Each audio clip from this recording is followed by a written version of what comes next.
तनी कि पूरा गाना हेमा पांडे ना गावेली, तो भाई ठीक बा हम पूरा ना गाइला, लेकिन और लोग के तरह लव स्टोरी के प्रचार ना करी मंच पर खड़ा होके। और हम केहू के टारगेट नहीं खिले, हमरा कंट्रोवर्सी में अइला के जरूरत नहीं है। हम आधे गाना गाइला, लेकिन आधे गाना से पूरा यूपी बिहार जाना था। अपना बदौलत तो बनी कोनो डुएट गा के नहीं थी।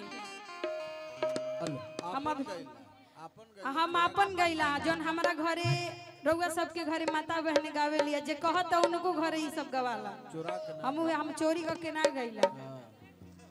तो हम ये कहब कलाकार हो लोग भाई, हमारा से हमारा माइक को धरे ना आवे, हारमोनियम भी पकड़े ना आवेला, लेकिन आज पूरा यूपी बिहार में सब लोग हेमा पांडे के चिन्ह तानु पारंपरिक से। हम आधे गावत नहीं, आधे खाती हाथना लोग बुला लेता हमारा के जोड़ा नहीं खे।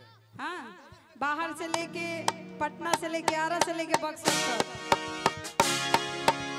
और जे हमारा की कहा था उनका से कहल चाह कि हमार बड़ बहिन हो, रिस्पेक्ट करीला, बाकी समझदार करले हो पब्लिक।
बहुत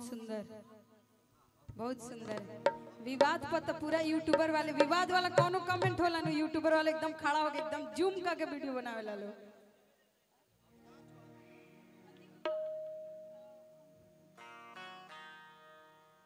चलिए ना तो हम विवाद में नहीं रहल चाहत, लेकिन थोड़ा सा बोलल जरूरी बा। जतने चुप रह नु उतनी भोजपुरी इंडस्ट्री है। सीधवे कुकुर के मुंह चटे। हां, तो हम सीधा ना है। कैसे तो खेसारी भैया के फिल्म देखले रही, तो में गाना गईले रहन कि नाक में अंगूरी कक के नाक में अंगूरी कइले बिया हिया कौना बाप के धिया। ठीक बा, तो ना अगर बोलल जाए नहीं भोजपुरी में तो लोग सही में नाक में अंगूरी कर दी, तो बोलल बहुत जरूरी बा। बानू विष्णु भैया चला आओ बाबा। कि हमरा नई हरवा सैया भइले भतीजवा जइबे कर, कि हमरा नहीं हरवा सैया भइले भतीजवा जइबे कर। और इहो सोहर हमार मम्मी बतैले रही, रउआ सबके सामने गावत नहीं। अभी देखत होगा लगातार हम ये सब मंच पर भी लगातार हमारी ये सब के गाना चलता। बाकी बाहर के लोग के गाना बहुत कम भोजपुरी में हम सुन के गाइला। यही से लोग कहेला का, लोग ना कहे लेकिन भोजपुरी के कुछ कलाकार लोग कहे हेमा पांडे एक गाना के गावत रहे। अरे भैया हमने के सोहर गावे के बुलावल गइल बा, तो हे बबुआ हमारे डीएम होई हन। ई गाना कहेला लोग तो हर जगह पर, जहाँ हरदियों के कार्यक्रम होके, कुछ के भी कार्यक्रम होके, तो हमरा के सोहरो गावे के बोले ला लोग। तो पारंपरिक में बहुत भाई प्यार बा, बहुत हम हिंदी हिंदी गाना बहुत कम गाइला, और सेट सॉन्ग भी बहुत कम गाइला। वो डिमांड रहेला नीचे से, पब्लिक के डिमांड रहेला तब। और ना तो देखा दीप बाबा हम चाहत ना रही कि हम भोजपुरी में बोली, लेकिन 2 दिन से लगातार लिंक हमारा पर भेजत गई हलो कि तहरे पका दो टारगेट बा, लेकिन नाम नहीं हमारे लिखल गई।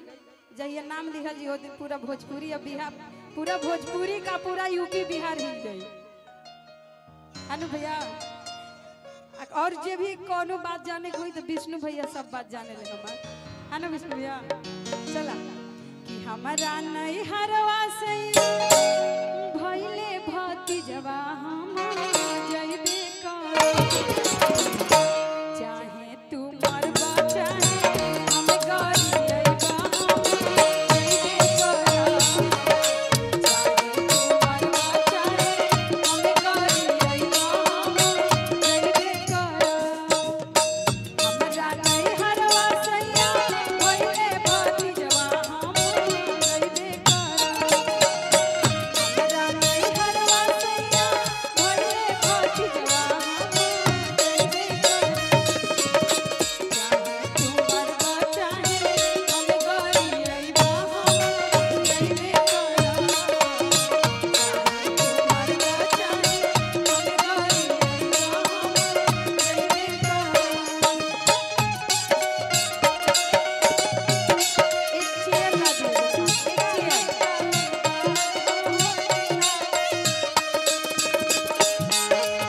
रोशन भैया, रोशन भैया अगर आवाज जा रही है हमारी तो चेयर।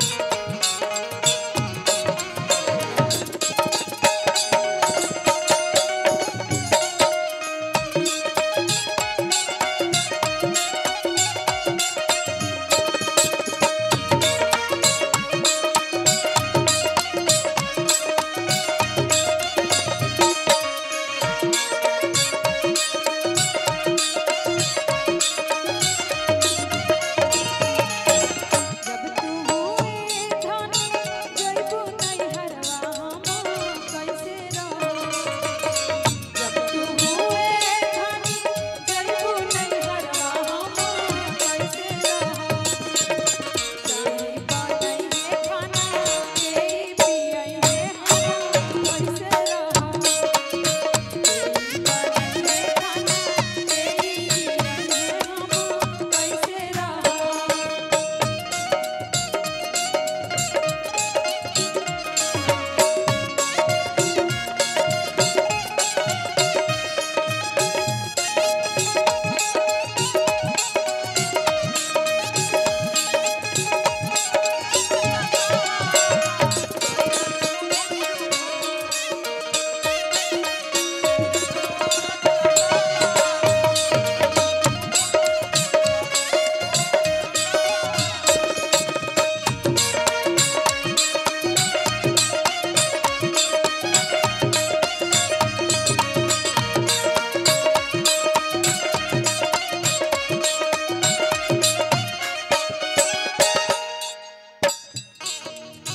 जब तू हुए धन जइबू नहीं हरवा हम कैसे रहो,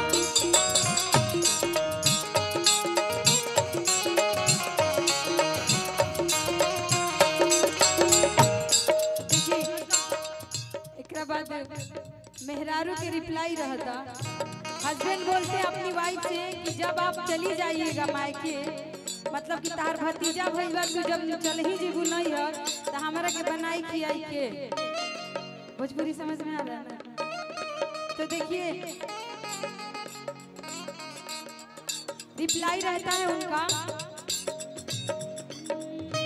4 दिन